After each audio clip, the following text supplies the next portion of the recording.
बोलती किताबें में आप सबका बहुत बहुत स्वागत है। किसी ने सच ही कहा है, सपने उन्हीं के पूरे होते हैं जिनके सपनों में जान होती है।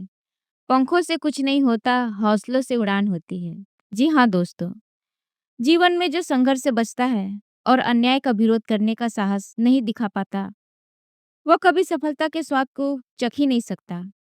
इस कहानी में लेखिका ने इसी भावना को प्रकट किया है और एक छोटे से बालक के माध्यम से दिखाया है कि अन्याय का विरोध और कर्म साधना ही सफलता की कुंजी है। चलिए करते हैं कहानी का रुख और सुनते हैं कहानी हिम्मती सुमेरा, जिसे लिखने वाली लेखिका है मन्नू भंडारी। यह कहानी न राजा रानी की है, न मन बहला देने वाली परियों की।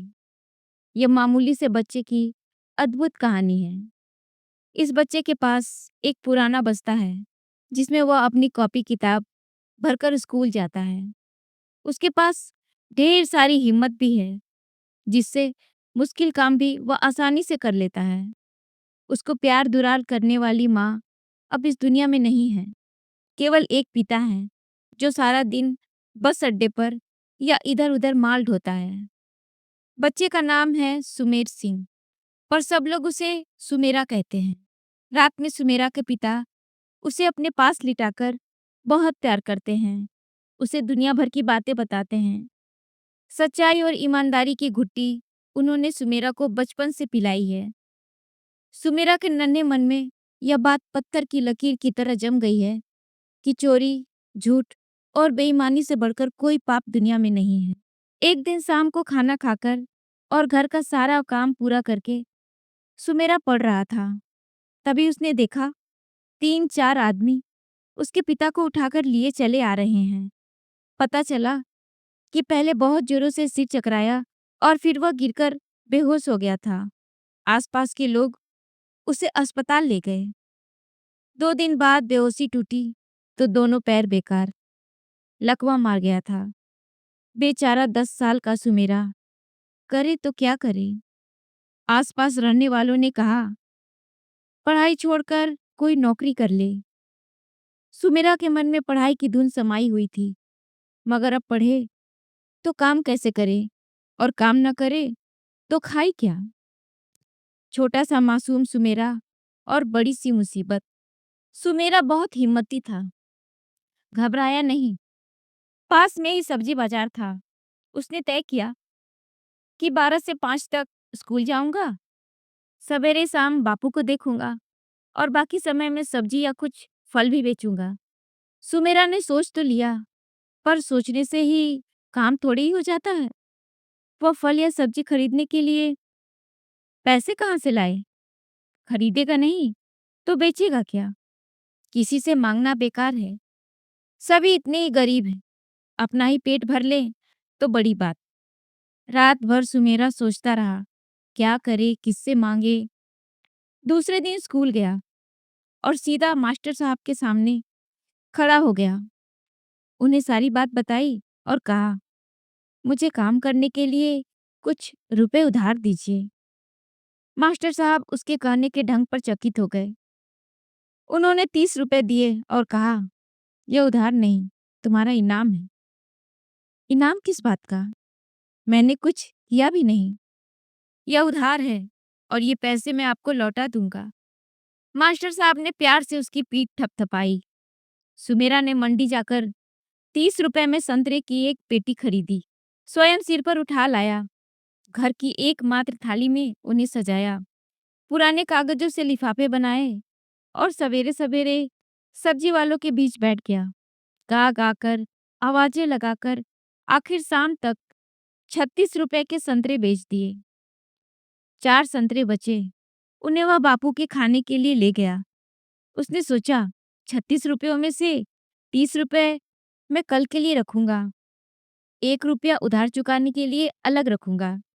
5 रुपए में आटा दाल लाऊंगा। सोचकर सुमेरा इतना खुश हुआ, इतना खुश, मानो खजाना मिल गया हो। दूसरे दिन वही सिलसिला। आज वह और भी जोर जोर से आवाजें लगा रहा था। बिक्री भी अच्छी हो रही थी। पर शाम होते ही एक अजीब बात हो गई। साइकिल के हैंडल पर थैला लटकाए एक आदमी हर ठेले वाले के पास रुकता और इशारों में कुछ बात हो जाती। वह आदमी सुमेरा के पास भी आकर खड़ा हुआ। सुमेरा तो कुछ समझा नहीं। पास वाले ने चुपके से कहा, 2 रुपए थैले में डाल दे चुपचाप। नहीं, मैं नहीं डालूंगा 2 रुपए। 2 रुपए दे दूंगा तो हम खाएंगे क्या? और मुफ्त में क्यों दूं? मुफ्त में क्यों दूं 2 रुपए? सुमेरा बोला। साइकिल वाले ने घूरकर सुमेरा को देखा और चला गया। बाद में बगल वाले आदमी ने बताया, वह कमेटी का आदमी था। बिना लाइसेंस के यहाँ बैठकर जो सामान बेचते हैं, वे सब 2 रुपए रोज देते हैं। तूने नहीं दिए, अब तेरी मुसीबत आएगी। 2 दिन बाद कमेटी की गाड़ी आई। कुछ लोग भाग गए। सुमेरा जहां का तहां बैठा रहा। 4-5 लोग गाड़ी से उतरे और उसका सारा सामान उठाकर ले गए। रात भर सुमेरा सोचता रहा। सबके समझाने पर भी उसकी समझ में नहीं आया कि उसका सामान क्यों छीना गया। उसके पास लाइसेंस नहीं था, तो लाइसेंस दिलवा देते। लाइसेंस के बदले पैसे ले लेते। उसका बापू न बोल सकता था, न चल सकता था।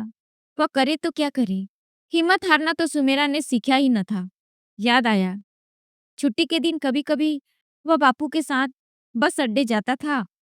रास्ते में राजा निवास पड़ता था। बापू कहते थे, यहाँ दिल्ली के राजा रहते हैं। उसने कई बार कोठी में झांकने की कोशिश की, पर राजा कभी दिखे नहीं। वही अब राजा के पास शिकायत करने जाएगा। अपना माल वापस लेगा और उस आदमी को सजा दिलवाएगा। सवेरा होते ही वह दौड़ पड़ा। पहरेदारों ने उसे अंदर घुसने नहीं दिया। उसने बहुत कहा, मिन्नतें की, उसकी एक न चली। वह सड़क पर बैठ गया। सोचा, कभी तो राजा बाहर निकलेंगे, तब अपनी बात सुनाऊंगा। इन पहरेदारों की भी शिकायत करूंगा।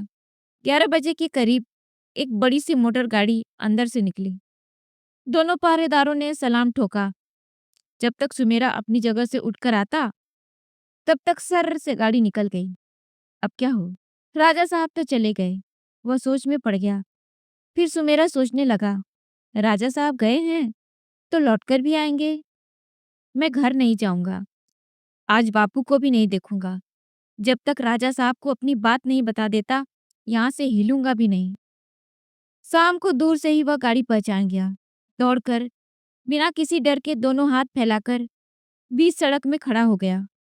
गाड़ी रोककर ड्राइवर ने उसे फटकारा।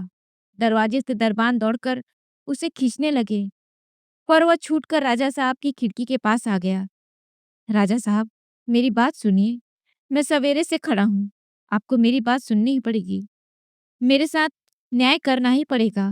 कहते कहते वह सुबकने लगा। पता नहीं सुमेरा के चेहरे पर कुछ था या उसके कहने के ढंग में। राजा साहब ने उसे कोठी के अंदर जाने को कहा। राजा साहब सोफे पर बैठे हुए सुन रहे थे। सुमेरा सामने खड़ा सुना रहा था। एक एक बात उसने बताई। कहीं झूठ नहीं, कहीं डर नहीं। छोटे से बच्चे की इतनी हिम्मत, ऐसा हौसला। राजा साहब तो दंग। प्यार से सुमेरा को अपने पास बुलाया, पीठ थपथपाकर शाबाशी दी।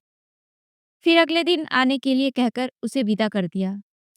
साथ में 10 रुपए का नोट, जो उसकी हिम्मत के लिए इनाम था। दूसरे दिन सुमेरा ठीक समय पर पहुंच गया। आज पहरेदारों ने उसे रोका नहीं। राजा साहब ने उसे लाइसेंस दे दिया, साथ में 100 रुपए दिए। सुमेरा ने कहा, मेरा सामान 100 रुपए का नहीं था, वह केवल 30 रुपए का था। कोई बात नहीं, अब तुम 100 रुपए से अपना काम शुरू करना। 1 महीने बाद आकर अपने काम की खबर देना। सुमेरा खुशी खुशी घर लौट आया। यह कोई काल्पनिक कहानी नहीं, सचमुच की बात है। आंखों देखी, कानों सुनी। सुमेरा ने कठिन परिश्रम से अपना कारोबार आगे बढ़ाया।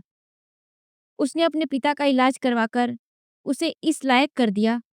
शाम को जब वह कॉलेज से पढ़कर जाता, तो उसका पिता दुकान पर बैठकर फल बेचता। कुछ ही वर्षों में उसने अपनी झुग्गी तुड़वाकर वहां 2 कमरों का पक्का मकान बनवा लिया। दिल्ली के सब्जी बाजार में आज भी सुमेरा की दुकान है।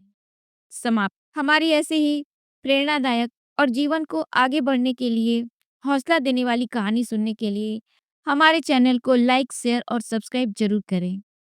तो मिलते हैं एक नई कहानी के साथ अगले वीडियो में।